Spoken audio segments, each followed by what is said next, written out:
On the news tonight, President Bola Tinubu inaugurates River Sole Administrator. Senate shifts consideration of the motion on proclamation on River State to Thursday. Plus, security experts calls for community engagement to address challenges. Good evening and welcome to Nta Ijebu Ode News at 7. I am Fatima Hassan and here are the news in details. President Bola Tinubu has inaugurated Vice Admiral Ibukete Ibas as the administrator of River State. This follows the state of emergency the president declared in River State and the consequent suspension of the governor, Similayi Fubura, and his deputy. Senate has shifted consideration of the motion on proclamation of state of emergency in River State to Thursday. The motion was listed on the order paper among items for consideration this Wednesday, but it was stepped down to 3 p.m. Senate later stepped it down alongside other items for consideration to the next legislative day. In line with constitutional provision, specifically Section 305, the proclamation of states of emergency requires approval of the Senate and House of Representatives by a two-thirds majority. The Attorney General of the Federation and Minister of Justice, Lateef Fagbemi San, has received the report on arbitrary detention of suspects at correctional centers in Nigeria. Judiciary correspondent Austin Aibe reports that the issues surrounding overcrowding of those awaiting trials still form part of the report. Successive governments in Nigeria try to address the problem associated with the congestion of the correctional centers across the country, with the problem still persisting. This is why the Ministry of Justice still constituted a working group to take an overview of the situation with specific terms of reference. And after they undertook a physical visit to the correctional centers across the country and interacted with inmates, the working group came up with this report.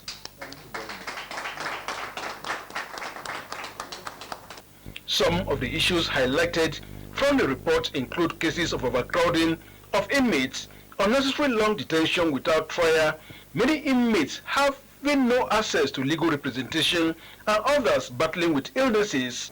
The working group recommends that the Honorable Attorney General convenes a meeting of the body of Attorneys General with a view to achieving a coordinated response between federal and state governments on the legal status of all inmates, including but not limited to those who have overstayed without trial.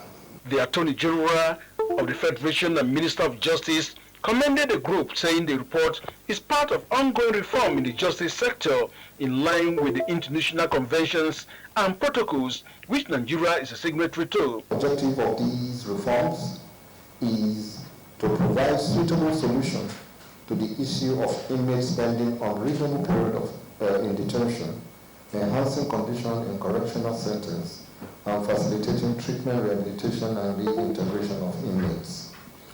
He said addressing the challenges raised in the report will require collaboration with the sub-national government. In Abuja, Austin Anyebe, NTA News. The federal government has reaffirmed its commitment to achieve the African Water Vision 2025. Nigeria's stance was made known by the Minister of Water Resources and Sanitation, Professor Joseph Ostave, at the West African Sub-Regional Ministerial Committee consultation meeting in Abuja.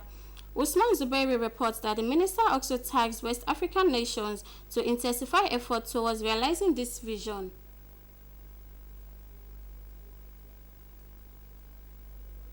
A 700-kilometer highway stretches from Victoria Island in Lagos to Calabar in Cross River State, passing through Ogun. Africa is facing a worrying water crisis. 400 million people still have no access to drinking water, and over 800 million are deprived of safe sanitation facilities, with the population expected to exceed 2.5 billion by 2050. The challenges of effective water resources management are more pressing than ever. It is against this backdrop that the Abuja consultation meeting brought together ministers, experts, and sector stakeholders to discuss priorities and action to ensure sustainable water security in line with the African Union's Agenda 2063 and the Sustainable Development Goals. That's what we need to work together to find solutions that plug that gap and enable us to utilize the full potential of our water resources to drive socio-economic development. Discussions will focus on several strategies, priorities, such as the development of the post-2025 African Water Vision, implementation of decision-taking at the 14th ANCO Executive Committee, preparation for the 3rd African Implementation and Partnership Conference. Minister of Water Resources and Sanitation, represented by the Permanent Secretary, Richard Filengwa, said federal government is currently focusing on strengthening water security, improving sanitation and hygiene, and enhancing food security. A unique opportunity for the West African community to contribute to developing a framework that truly reflects the region's water sanitation challenges and priorities. Therefore, I implore you to contribute to ensuring that the vision and policy document formulated are one, aligns with the 2030 Sustainable Development Agenda. The recommendations from this meeting will be examined at the next ANCO General Assembly with a view to their adoption by the African Union in 2026. In Abuja, Usman Zubairu, NTA News. The federal government says the Lagos-Calabar Coastal Highway project, when completed in 2031, will revolutionize transportation in Nigeria and boost the unique economic strength of each zone, bringing economic development to the people. Minister of Works David Umahi was speaking at a stakeholders engagement in Akure and the unveiling of the 71-kilometer alignment of the Ondo State section of the Lagos-Calabar Coastal Highway. Tony Batire reports. The 700-kilometer highway stretches from Victoria Island in Lagos to Calabar in Cross River State, passing through Ogun, Ondo, Delta, Bayelsa, Rivers, and Akwa Ibom states. Minister of Works David Umahi said that the project aligns with the government's renewed hope agenda, which prioritizes infrastructure as a key driver of economic growth. He noted that the meeting was aimed at finalizing the 71-kilometer alignment and procurement process for the highway section in Ondo State, assuring that all federal projects in the state will be completed on time. The project is very transparent. It's EPC plus F, and the nation has never obtained the loan component of this project as low as 2.5%. If you want to make a nation great, you have to build infrastructure. We are not just building a road, it's an investment. Governor Lucky Ayedatiwa described the project as a significant intervention in the infrastructural development of the state. I would like to reiterate my sincere appreciation to the federal government for their investment in Ondo State. I am confident that the successful completion of this project will have a transformative impact on the socio-economic landscape of our state. The minister also inspected the ongoing Akure-Ado dualization project, where he commended the progress made and assured that the project will be completed on schedule. In Akure, Tony Batire, NTA News. We'll be going on a short break. Please sit soon. Bro, I tell you, this match 3-0. Okay. If I win you, something will come out. Don't play with me. Fast ball. Ah. You know what? You go shot. Bro. Now we got this match.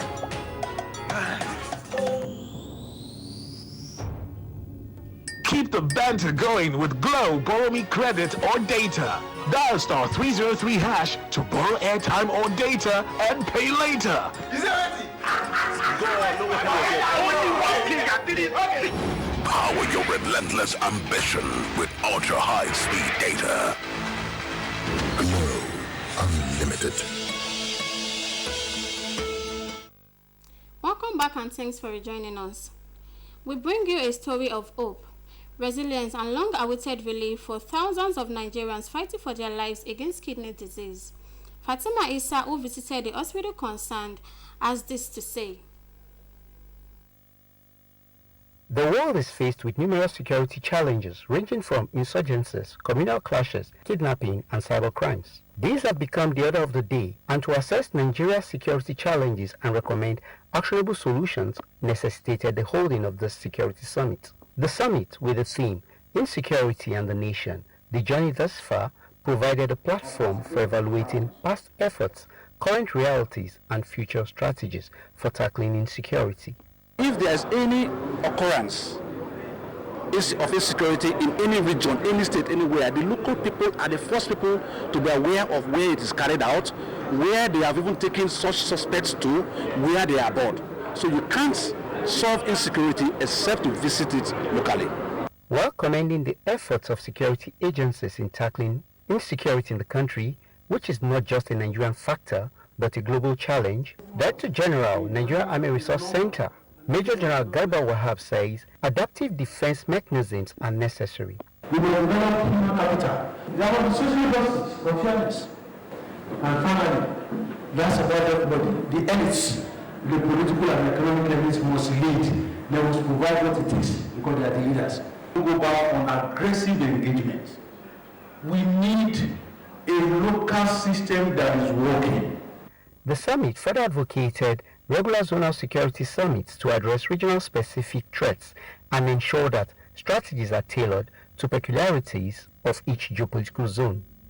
Nta Ijebu Ode, NTA News. Stakeholders in the security sector are advocating intelligence-led security operations and community-driven approaches to address security challenges in the country.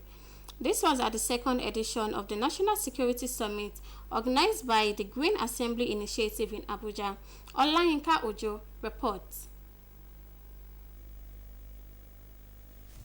Ranging from insurgencies, communal clashes, kidnapping, and cyber crimes. These have become the order of the day, and to assess Nigeria's security challenges and recommend actionable solutions necessitated the holding of the Security Summit. The summit, with the theme, Insecurity and the Nation, the journey thus far, provided a platform for evaluating past efforts, current realities, and future strategies for tackling insecurity. If there is any occurrence of insecurity in any region, any state, anywhere, the local people are the first people to be aware of where it is carried out, where they have even taken such suspects to, where they are aboard. So you can't solve insecurity except to visit it locally. While commending the efforts of security agencies in tackling insecurity in the country, which is not just a Nigerian factor but a global challenge, Director General, Nigeria Army Resource Center, Major General Garba Wahab says adaptive defense mechanisms are necessary. We will develop human capital. There are social justice for fairness. And finally, that's about everybody. The elites, the political and economic elites must lead. They must provide what it takes because they are the leaders. We go back on aggressive engagement. We need a local system that is working.